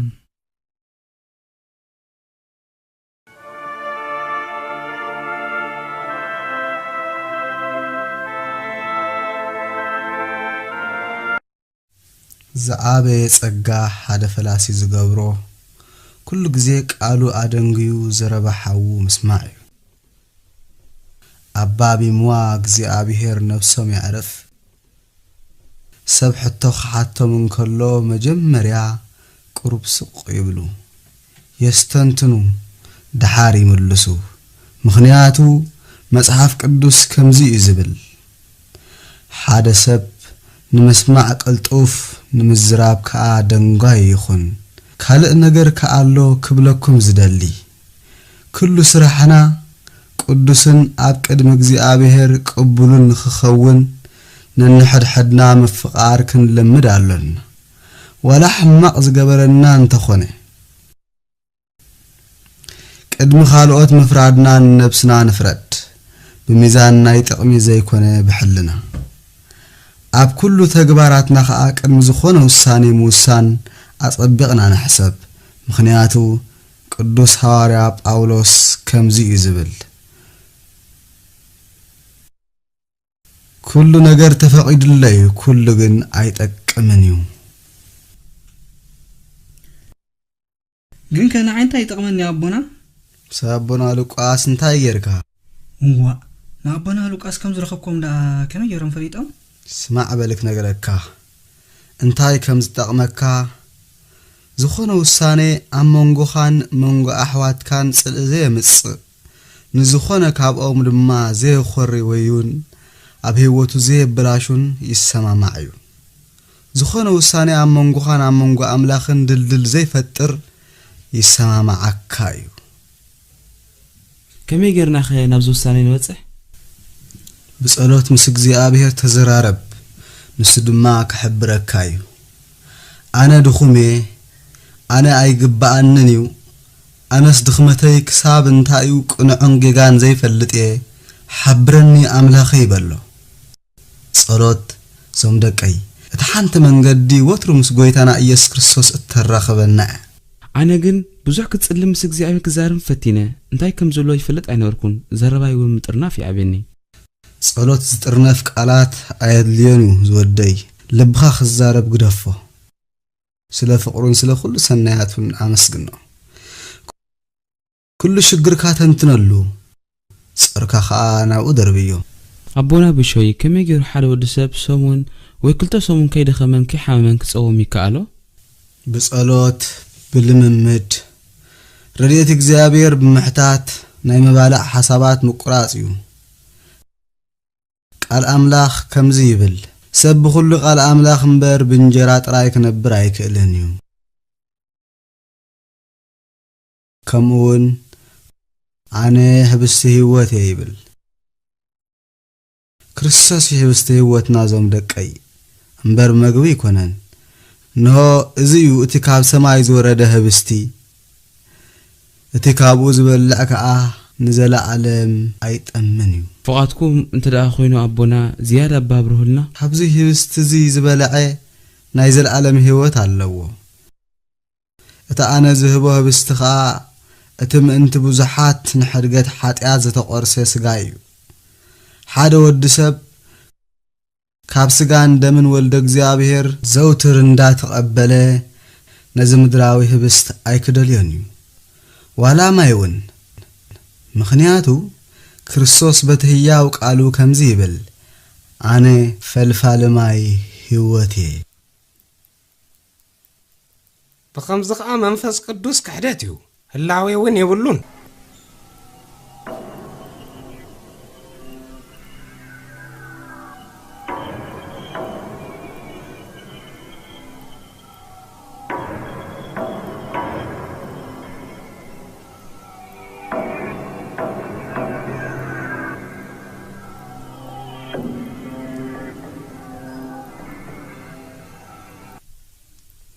كلنا خا أملاك حدا مغانون أمننا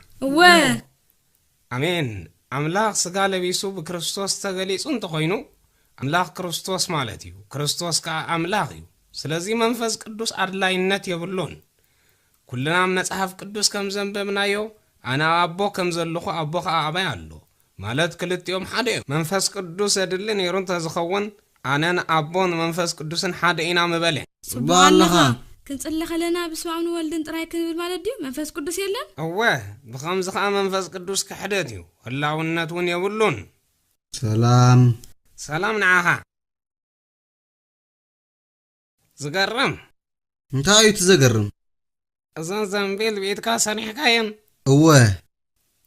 سلام انتاي كسلسة متحزال لون مخنياتو كل نجار بسلستنات يزمل ابن ولدن منفس قدوسن منفس قدوس اللوديو منفس قدوس كام مجمرتا نبره كاب ابن كاب ولدن كا فصوم ايتفدين مجمرتا تقس مصحف قدوس كمزي يبل أملاخ بمجمريا سماين مدرن فتره مدر دما برخان طرايان نبرت صلمات كا ابل علم عمق نبره منفس أملاخ دما ابل علمات يزنبي نبره إساياس نبي كا منفس እግዚአብሔር አባ ኢሞ ምክንያቱ እንድኻታት ከበስር ቀቢንዩ መምህርና ቅዱስ ጳውሎስ ወን ሓደኳ ብዘይ መንፈስ ቅዱስ ኢየሱስ አምላኽዩ ክብል አይክእልንዩ ጎይታ ኢየሱስ ክርስቶስ በቃሉ ምስጋና ይኹኖ ነሐዋርያቱ ኸምዚ በለው ኪድሞ ንኹሎም አሕዛብ بسم آبن ولدن منفس قدوسن انداتمقكم دك مزامرتي قبروهم كمون تدع خوينو زروانا يسوائز كل جيجايو مسر زيب لك حدات كحدات مالت انتاي مالت ياده حدات مالت انصار سرعته هادو بيت كريستيان زخونه تمرتيو اكزابير يمسكن ابونا ابو شي تقنع من زمهارونا وزا قالي أملاخ مسكن اتفقنا نيرنا أنا حتى سبي أملاخ يكسب قريب للي حتى سبي كم حياتي ناقفني أتو كاب دخام نايمن قد تعرف نعاتو نشتاق تعرف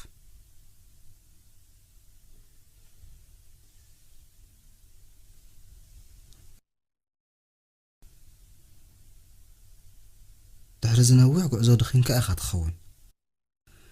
ما يكف السلك أقرخه دحرزنا وح قعزو دخين كأخا تخون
أنت حرويي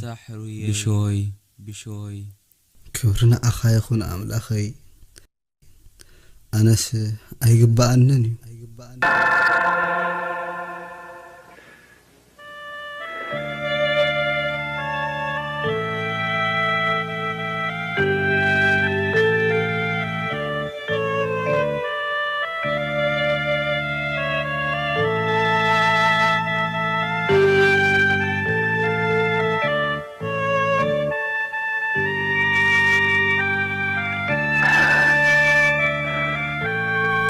سبنا أملاخ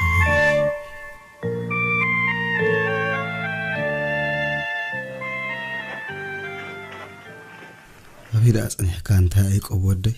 سيخكب صنيحه بل تسيقم مطمو كابزا مايزي أستي يفتبنا أنا يسمع أكون الله استدعى أزودي أمانا نبنا يسمع أكون الله تحان ما انت هلك استزودي ربنا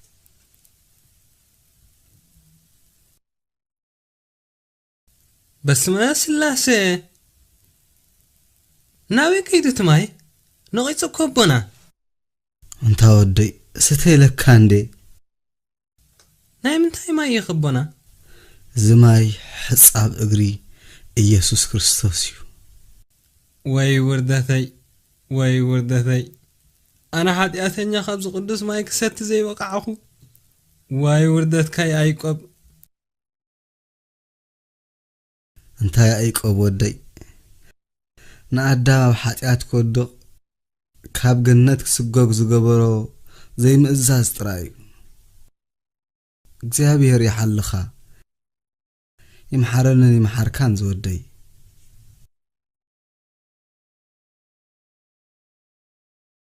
كمي حاديركم أتو ستيفانوس كمي حاديرك أبا ماتياس لو مخ أنت هم تخلنا قرب زنابيلكم وين جمدام تسيركم الله صبغ مبر بن هلا واخا زنابيل أب جزء متين كرم حجي زعدكم زنابيل سي بفلس سرحي مالدي أنت تصنع تنتراي مو نسوهم فلسطين نسرح ديو جزء زلكم ويسي نصلوتن عاملخون كم سنسمعوا زي سرح فلاسي يبلعنيو مصحف قدس كوا كم زيو زبل زي سرح يبلع سب لما كاب يسب يصبه سمعن مو زحوي ماتيوس سمعي حراي ماتيوس حتى حتى كاف قد صقم يلن نسخا تفلت يخا مبزحتهم نبيات حجز كاب እግዚአብሔር كم زرخبو حقيدو حقها نابنت نبي موسى نبل فرعون ساران حساباتو غيرلو فتنو كن بحاجز እግዚአብሔር انهم سعرم حقيدو صبوا الله سلمون داويد سلمون إلياس قالوا تون السفر على بزحات نبيات اب اسرائيل نبرو حقيدو حقها مو كميدا كريستوس سايلو تبلو مها منفس مسو خينو نحجزو كم تنسخاتكم تبلو كم يغيرو كم زبل عبي نبي እግዚአብሔር كسقل حدغو حقيدو هو حقها ما تستسال كريستوس هيكونن اها قال سب خون الله تنبرت فتيق ما دو ستيفانوس وانه ما غنزبكا يغني اللي بالك خيد دقاق حيدومخ أولوه مدحاني هو تعبي وعلتاتنا يمسكل سنم انت نازف السك الدوس دمكا او قويتاي نعاد أثنيا ودخا ما توسي يقرق برلو كالا يعدلنا ينساها او بعال لوهن معرثنيا لبي سبت فتو أملاك يقرأتها خابو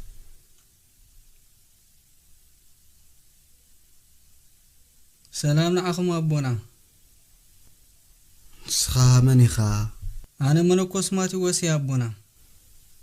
نو أنا يفلت أكاني زودي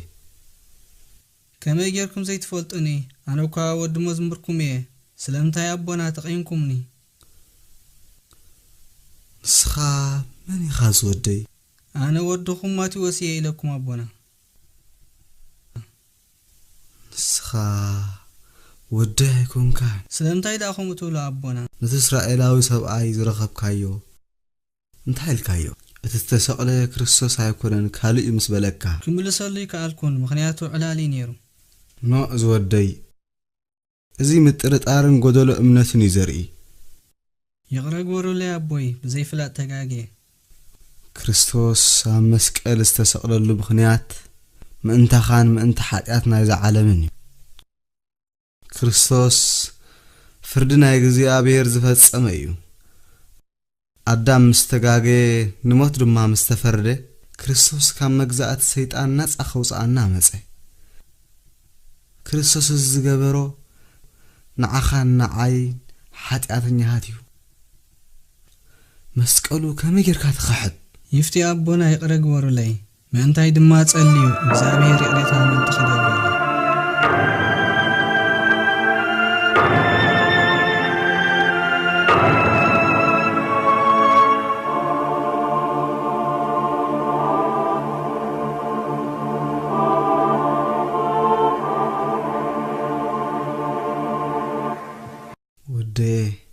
ኪድ ንእግዚአብሔር ኣመስግን ነው ተጠንቀቕ ዝኾነ ሰብ ንእምነትካ ዝቃወም ብናይ ሓሶት ቃላት ከየታልሉኻ ኣቦና ቡሾይ ኣቶም ናይ ኣምላኽ ሰብ ክንዛረበኩም ደሊና ኣለና ሰላም ንዓኹም ይኹን ቅዱሳን ኣቦታተይ ንዓይና ሓጢኣተኛ ቡሾይ ምብጻሕኩም ዓብይ በረኸት ረኺበ ኣቶም ኣቦና ኣመና ትሕትናኹም የሰክፈና ኣሎ ንዑ እተውዞም ደቀይ በጃኹም ኣቦና ንጎይታናን መድሓኒናን ኢየሱስ ክርስቶስ ንኽንሪኦ ለሙኑልና መልክዑን ብርሃኑን ከነስተማቕር ከምኡ ድማ ኽባርኸና ሕራይ ኣቦታተይ ንዓይና ሓጢኣተኛ ቡሾይ ጸሎት ግበሩለይ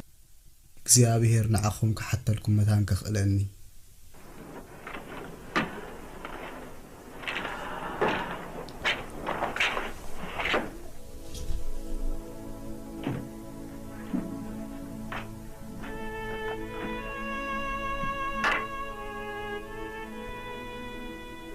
ኦ ጎይታዬን መድሓኒየይን ኣምላኸይን ኢየሱስ ክርስቶስ ኣሕዋተይ ደቅኻ ነቲ ሰማያዊ ሰብነትካ ክርእዩ ደልዮም ከምኡውን ነቲ ቅዱስ በረኸትካ ንኽቕበሉ ንዓይ ንሓጢኣተኛ ቡሾይ ድማ ንኽልምነሎም ሓተቱ በጀኻ ጎይታይ ድልየቶም ምልኣለዎም ኦ ሕሩየይ ቡሸይ ቅድሚ ፀሓይ ምዕራባ ኣብቲ ጎቦ ክረኽበኩም እዩ በሎም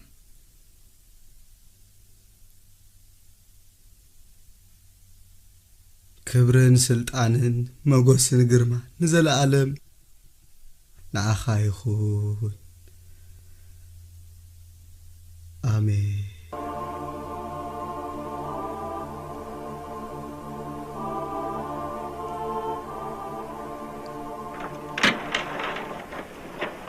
ተሓገሱ ኣቦታተይ እግዚአብሔር ቅድሚ ፀሓይ ምዕራባ ኣብቲ ጎቦ ክረኽበኩም ይብሉሎ ክብርን እግዚአብሔር ይኹን ክብርን እግዚአብሔር ይኹን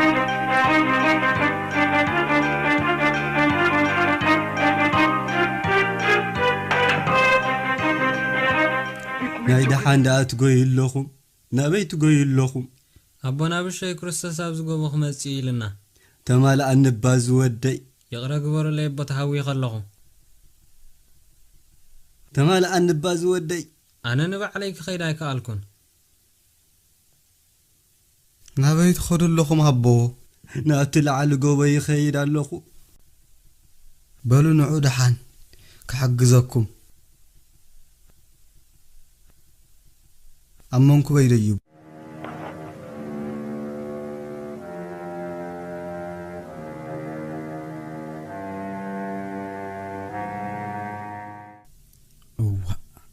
ዳርጋ ወላ ሓንቲ ዘይተሰከምኩ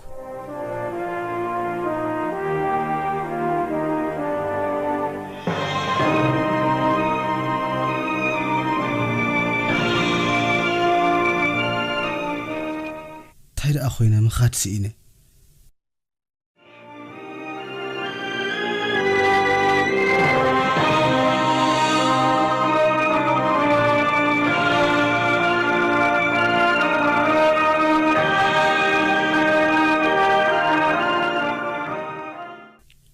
ፍቁረይ ክርስቶስ ሰማይ ዘይጸሮትካ ምድሩውን ንኽብርኻ ተንቀጥቅጥ ከመይ ሓጠእ ሰብ ከማይ ይጸረካ ፍቁረይ ብሾይ ስለጸርካኒ ሰብነትካይ ትምሽምሽኒ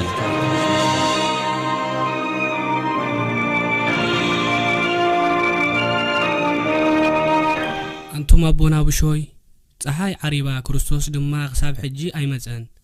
መጺኔሩ ዘምደቀይ ንስኻትኩም ግን ኣይፈለጥኩሞን أبي أبونا كم يجيرون نحن يرأنين እታ ኣረጊት ሰብኣይ ኣብ መገዲ ዝረኸበኩም ክትሕግዝዎ ዘይደለኹም ንሱ ክርስቶስ እዩ ወይ ሓጢኣትና ኦ እግዚአብሔር በጃኻ በደልና ይቕረበለልና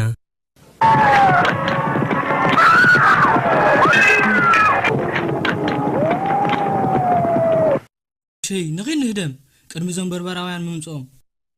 ከምዚ ክትብሉ ኣይተጸበኹምን ኣቦና ዮሐንስ ካብ ሞት ትፈርሂኹም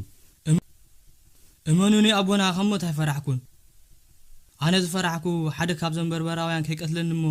ብሰንከይ ድማ ናብ ሲኦል ከይኣቱ እንታይ ፍለጥ ኣቦና ብሸይ ምናልባት እግዚአብሔር ዝመደበሉ ድሕነት ይህሉ ኣነ ናብ እምባ ቁልዛም ክኸይደ ኣቦና ኣነ ድማ ናብ አንሲና ላዕለዋይ ግብጽ ክኸይደ أبونا باولي سلام نعخم يخون أبونا بشوي أبزت أنا أبان سيناي نبر له سمعي أبونا بشوي أبتقنا من باروم نعنا عب برختي تأمن دوز ودي أبونا بشوي نحسران حدا معال تزأكل نفسهم بصوم كم صمدوا أموغا بانج أون ترايم زبال عدم ما سمعي هو زودي أبي وات منكسنا مسأتو جميرهم تعم بالا أي بلعون بجاكم أبونا كتبصحوهم كلكم مساكم تمالوني اندهي زودي كي وقصنا فريه نسخادم ما أجمخاني اشتيكونك دحانا بوي أنا أبدأ تنح نسخهم بركتهم استقبلكم أنا دمات بركتهم كاباكم قبلوا دحان زودي نبي እግዚአብሔር نحتاجه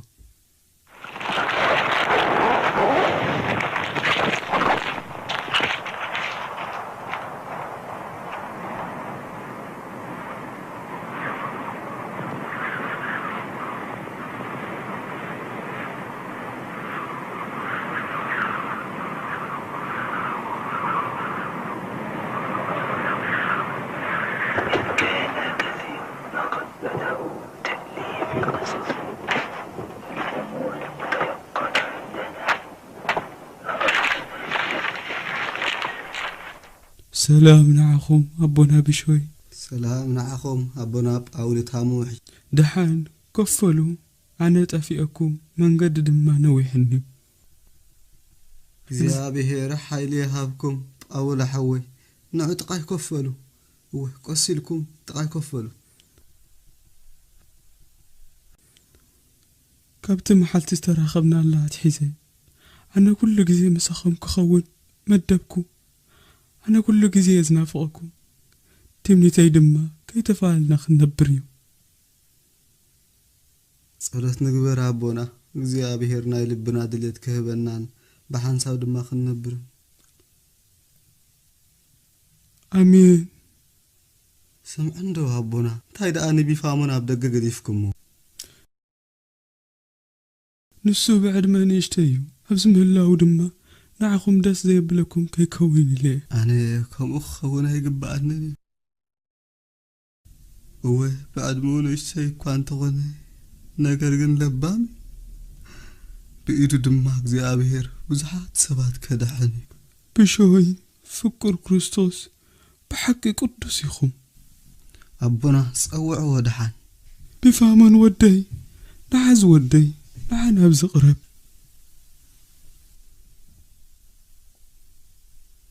بجاكم أبوي كابت እግዚአብሔር ዝገበሮ لكم ቅድስና يعللوني كفقر እግዚአብሔር نعاي ዝገበረለይ ودي نخفلطو تحتنا نخبروتن هيورني كومو نعاي نحاتياتኛ مبصحو برخت زي يقبعني بارخوني بوي እግዚአብሔር ይባርክ ካዝ ወደይ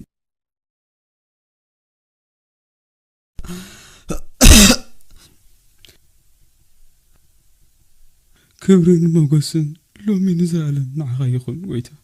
ኣሜን። ምሕረት የውርደልካ ሓወየ ንስኻ ነብስ ስጋኻ ብዙሕ ኢኻ ዘትከምካ ብሾይ ኣቦይ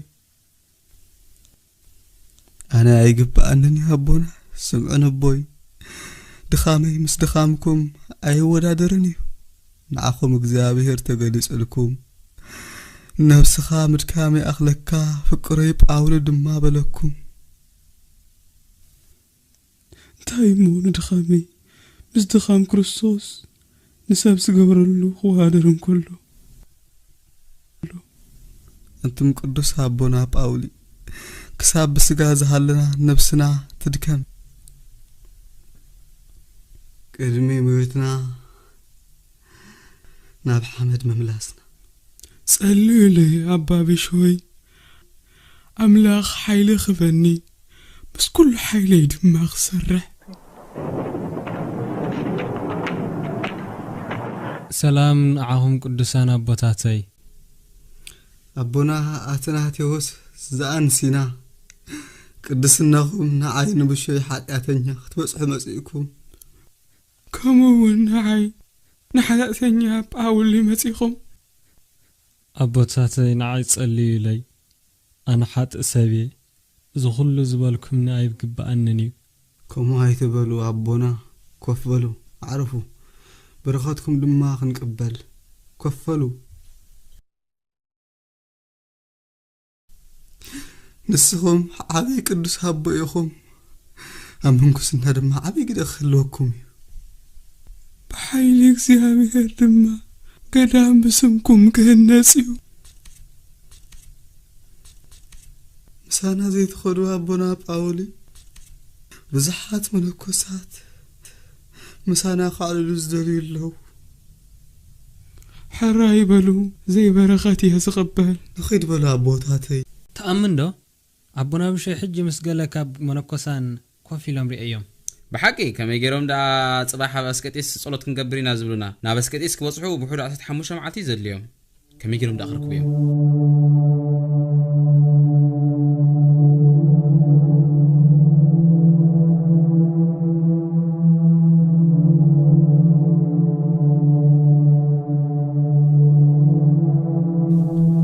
سياسي بشوي حيلي خطركب خا أنا أخذني أبونا قريبة نفس ما يخيط نزم دراوي سجا خقدفو منفسي دما نابك زيابير نوابي أخذ ملسي أنا دما عرفي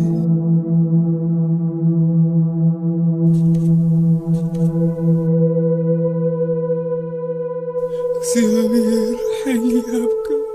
ብሾይ ሓዋይ እግዚአብሔር ጥዕና ይሃብካ ምሕረት ድማ ይውርደልካ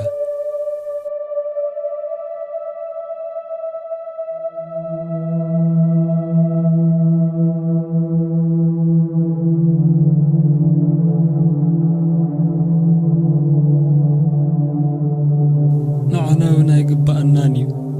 በረኸትኩም ክንቅበል ንደሊና ولا نوحد قزي እግዚአብሔር ይባርኽኩም ትፈልጡ ዘምደቀይ እዘን ዓመታት ኣብ ደብረ ሸሂድ ዘሕለፍክወን ቅድሚ ዝኾነ ሰብ ብዛዕባ ይምስምዑ ነዘን ዓመታት እዩ እግዚአብሔር ዓስቢ ዝኸፍለን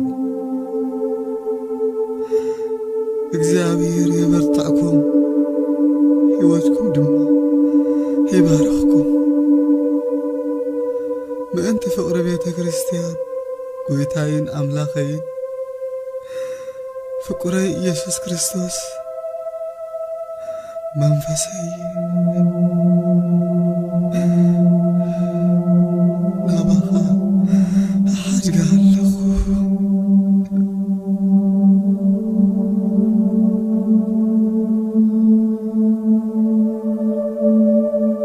كورن قدسنا أبونا بشي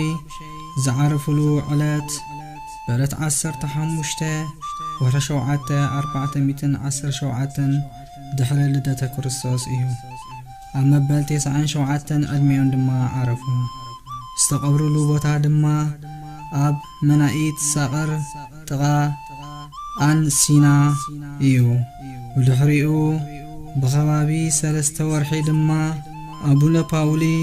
ብዕለት 17 ወርሒ 10 417 ድሕሪ ልደተ ክርስቶስ ዓረፉ እነሆ ከም ፈቃድ እግዚአብሔር ክልቲአን ንጹሃት ነፍሳት ኣይተፈላለያን ኣብ መፋርቕ 5 ክፍለ ዘበን አርሳኒዮስ በዓል አንሲና ነትሬሳ ንአቡነ ብሸይ ናብ ባርሻ ትበሃል ገዳም ክቕይሮ መደበ ኣብ መርከብ እናኸዱ ከለዉ ድማ እታ መርከብ ሬሳ ንአቡነ ጳውሊ ተቐቢሮሙሉ ዝነበረ ቦታ ደው በለት ነትሬሳ ድማ ብስርዓት አልዒሎም ብጎኒ ንአቡነ ብሸይ ሬሳ አንበርዎ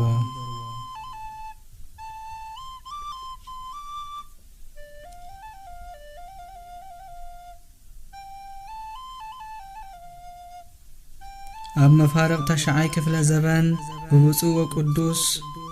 አቡነ ይሳብ ቀዳማይ መበል 52 ፓትርያርክ እስክንድርያ ነተን ሬሳ እንደገና ናብ መርከብ አደየብወን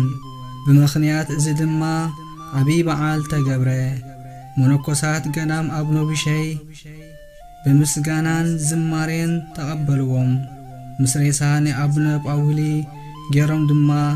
ብዓብይ ክብሪ ኣብቲ ገዳም አንበርዎም ክሳብ ሕጂ ሬሳኦም ኣብ ውሽጢ እቲ ገዳም ይርከብ ጸሎቶምን በረኸቶምን ምስ ኩልና ህዝቢ ክርስቲያን ይኹን ክብርን ግርማን ውዳሴን አምልኮን ንእግዚአብሔር አምላኽ ሎምን ንዘለዓለምን ይኹን አሜን